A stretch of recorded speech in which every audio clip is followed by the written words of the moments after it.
Bonjour, 안녕하세요. 대전 알리언스 프랑세즈입니다.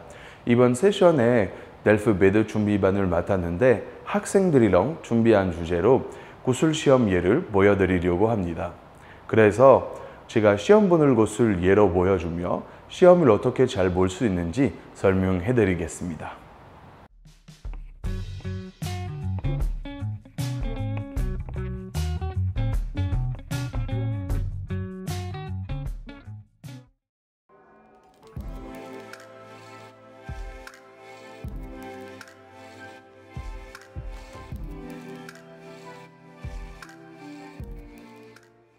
주제 2개를 뽑아주시고 최종적으로 원하시는 주제를 30분 동안 준비하시면 됩니다.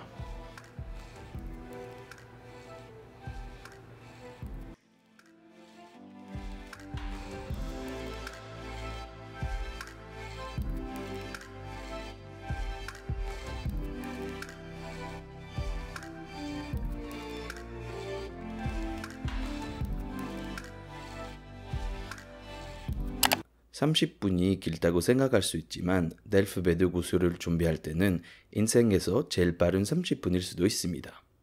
그리고 시험을 볼 때 7분 내지 8분 동안 혼자서 얘기하셔야 하는데 그 8분이 준비하실 때 30분보다 더 길게 느껴질 수도 있습니다. 그래서 주제를 뽑는 순간부터 시험을 보러 나갈 때까지 시간을 낭비하시면 안 됩니다. 일단 두 주제를 잘 읽고 선택하세요. 아주 중요한 선택입니다. 그 다음 선택하신 주제를 다시 잘 읽으세요. 주제에서 다루고 있는 쟁점과 주요 의견 아니면 해결하려고 하고자 하는 문제를 잘 이해하셨을 때까지. 그리고 난 후 그 주제에 대한 아이디어와 그에 맞는 논거를 찾아보세요. 찾아내신 논거를 총례하시면서 개요를 작성하시면 됩니다. 개요의 형식이 많아서 오늘은 다 볼 수 없지만 구술 시험 보실 때에는 복잡한 개요의 형식을 준비할 필요가 없습니다. 반대 찬송이나 문제 해결법으로 하시면 충분할 겁니다. 그리고 30분이 짧아서 시험을 보실 때 하실 이야기를 다 쓰지 마세요. 제가 비디오를 찍기 전에 준비한 내용을 보여드리면서 설명해 드리겠습니다. 아이디어에 대한 논거는 한 두 줄만 쓰고 같이 사용하실 예시도 한 두 줄로만 쓰세요. 예시들을 절대 깜빡하지 마세요. 아주 중요합니다.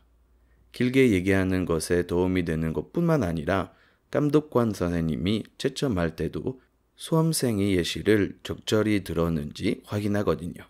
본론 부분에서는 더 자세히 안 쓰셔도 됩니다. 다만 새로운 논거를 제시하실 때 연결어를 사용하시는 것이 좋습니다. 아주 중요해서 제가 빨간색으로 썼습니다. 그리고 첫인상 중요한 만큼 서론의 내용은 모두 문장으로 준비를 하시는 것이 좋습니다. 주제의 출처와 주제가 말하고자 하는 주장을 잘 소개하면서 숙지하고 있는 고급 단어와 문법을 활용하며 글을 완성하세요. 마지막으로 시간이 남으시면 결론의 내용도 문장으로 준비하세요. 왜냐하면 결론 부분은 자기 의견을 알려주는 부분이라 아주 중요합니다. 그리고 마지막 부분이라서 감독관 선생님에게 오랫동안 인상을 남기기 위해 고급 어휘와 문법을 사용하는 것이 나쁘진 않습니다.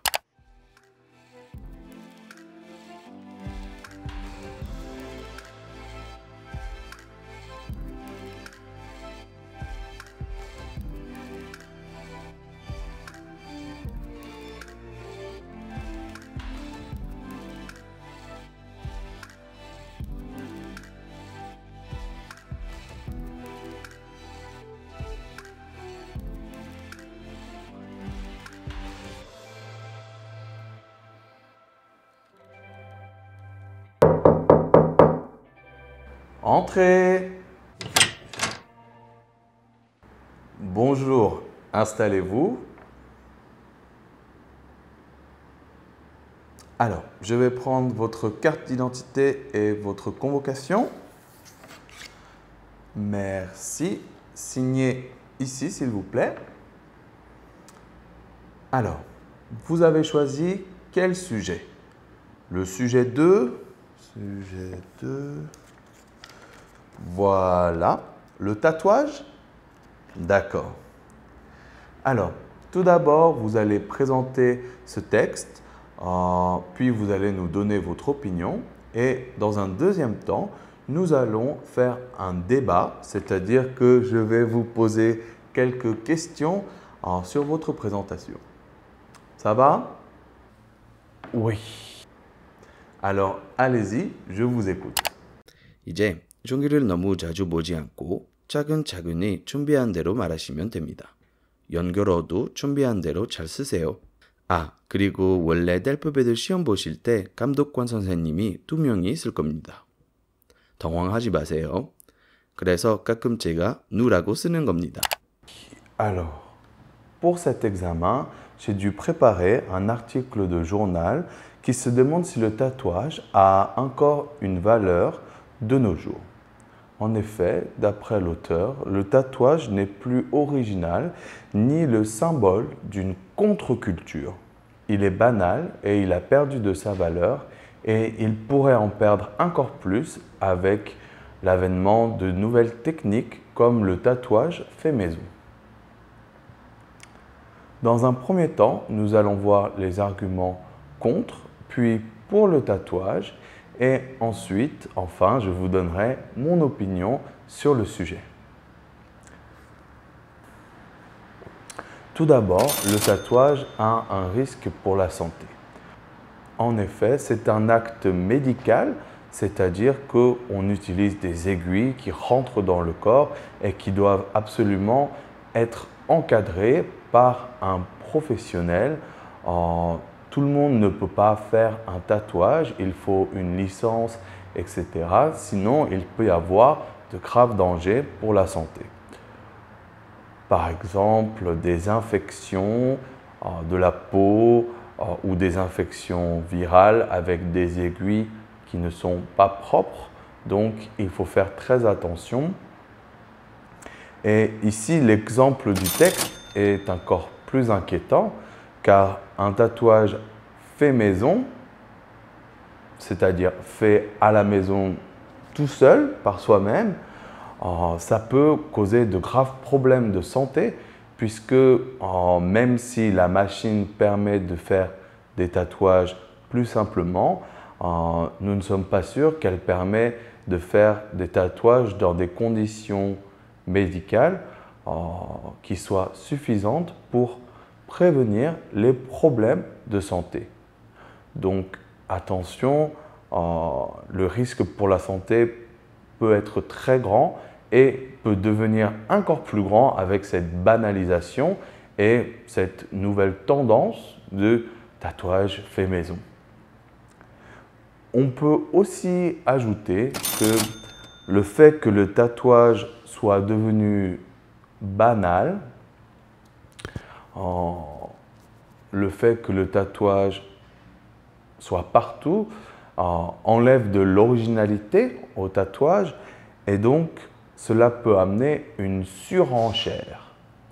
Une surenchère, je veux dire que avant, pour me démarquer, je devais faire un petit tatouage, mais maintenant, il va falloir couvrir mon corps de tatouage ou être de plus en plus provoquant avec mes tatouages.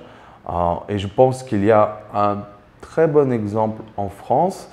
C'est une personnalité publique, une célébrité qui s'appelle Swagman ou Swagman, qui a rempli son corps de tatouages. Et je pense que c'est un exemple de la jeunesse qui essaye toujours d'aller plus loin. Et donc, si le tatouage est banal, si le tatouage est partout, il y a vraiment de grands risques d'avoir de plus en plus de personnes comme Swagman qui en font trop.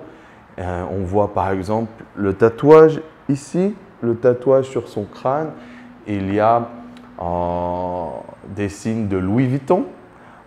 Donc, on peut penser que ça va trop loin et que le tatouage présente un risque actuellement. Toutefois, même s'il y a des risques de surenchère, de dérapage, le fait que le tatouage n'a perdu de l'originalité ne veut pas dire que le tatouage a perdu de sa valeur.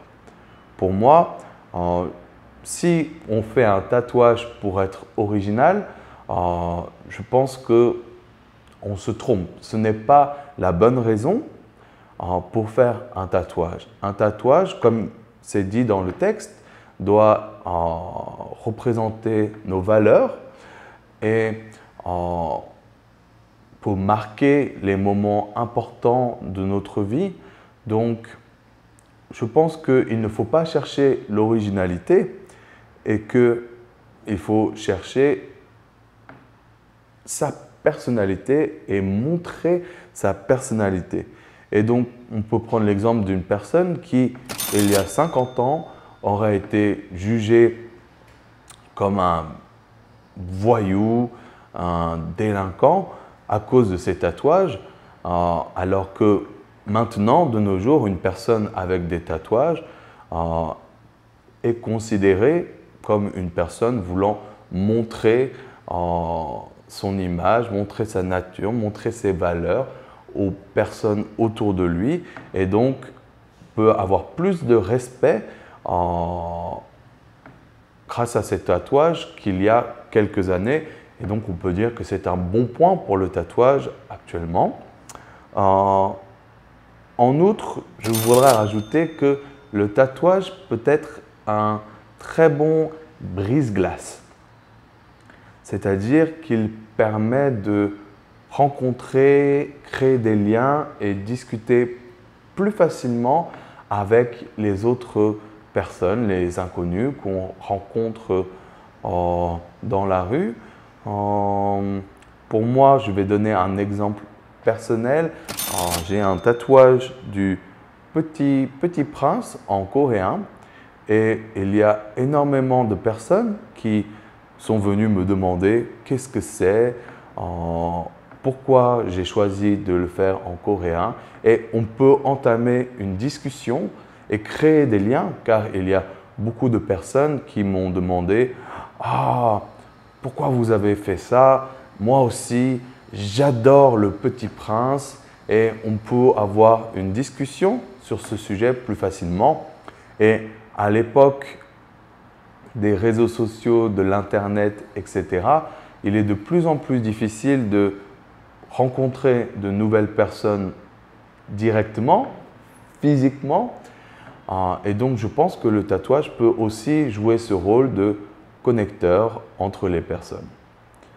Pour ma part, je pense que la banalisation, ou je dirais plutôt la démocratisation du tatouage, est une bonne chose.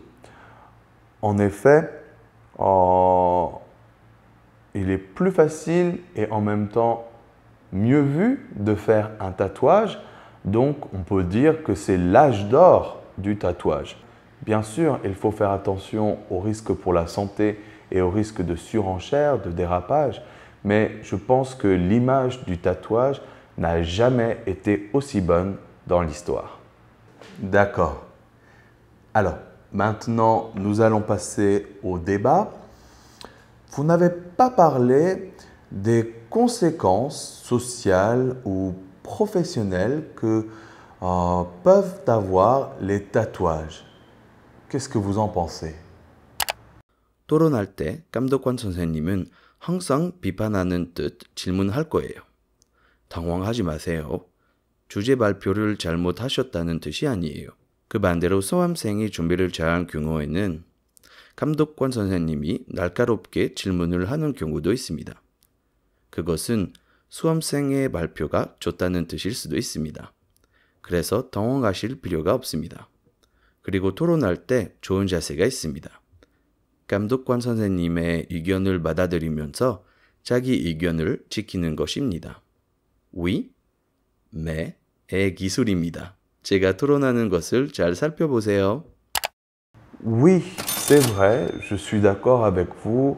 Le tatouage peut être risqué, peut causer des problèmes sociaux ou surtout professionnels.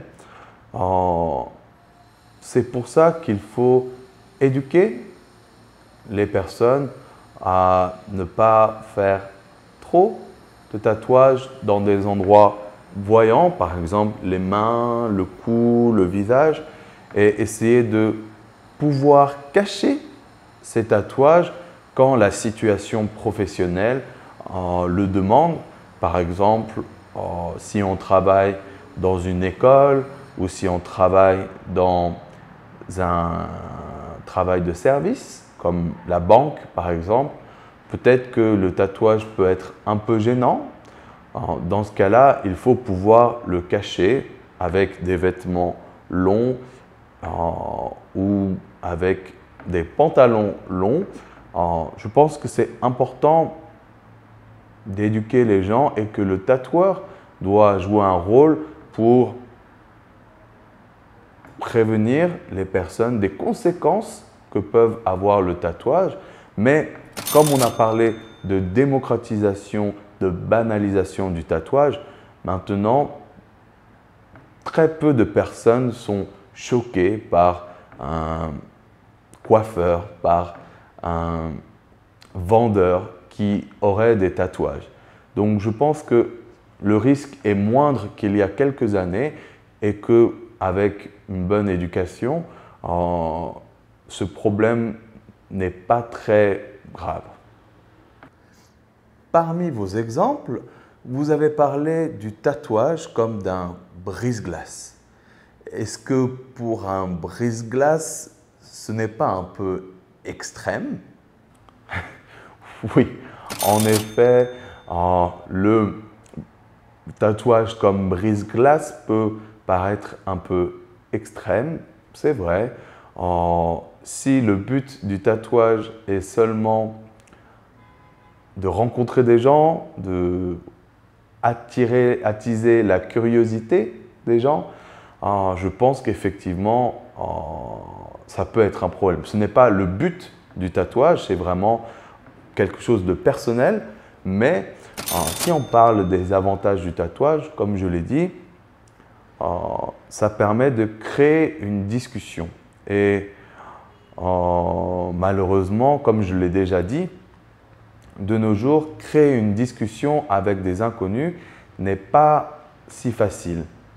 Donc, avoir un outil en plus pour aider à briser la glace, à parler à de nouvelles personnes, je pense qu'on peut voir quand même ça comme un avantage, même si ce n'est pas évidemment le but originel du tatouage. Ne pensez-vous pas que la mode du tatouage peut avoir une influence négative sur les jeunes? Avec tous ces acteurs, ces chanteurs pleins de tatouages, ne pensez-vous pas que c'est un mauvais exemple qu'on montre aux jeunes? Oui, on peut dire qu'il y a un danger pour la jeunesse. Effectivement, quand on voit les sportifs, les acteurs, les modèles des jeunes actuellement qui sont recouverts de tatouages, on peut penser que les jeunes vont avoir envie de faire plus de tatouages plus tôt, plus jeunes. Et donc, ça peut être dangereux car je pense qu'il faut attendre d'avoir une certaine maturité avant de faire un tatouage, surtout parce que les valeurs peuvent changer. Et quand on a 16, 17 ans, on a des valeurs un peu radicales qu'on peut parfois regretter dans le futur.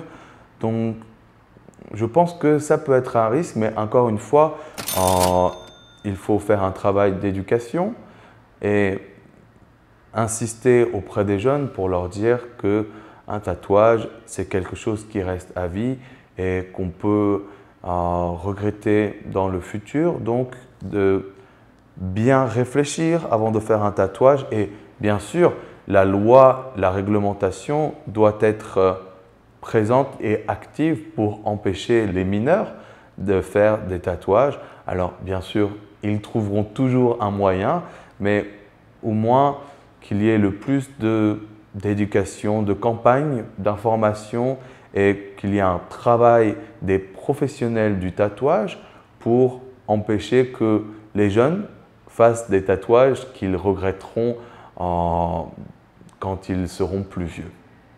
Voilà, nous avons fini. Je vais récupérer le brouillon et votre sujet et vous pouvez y aller.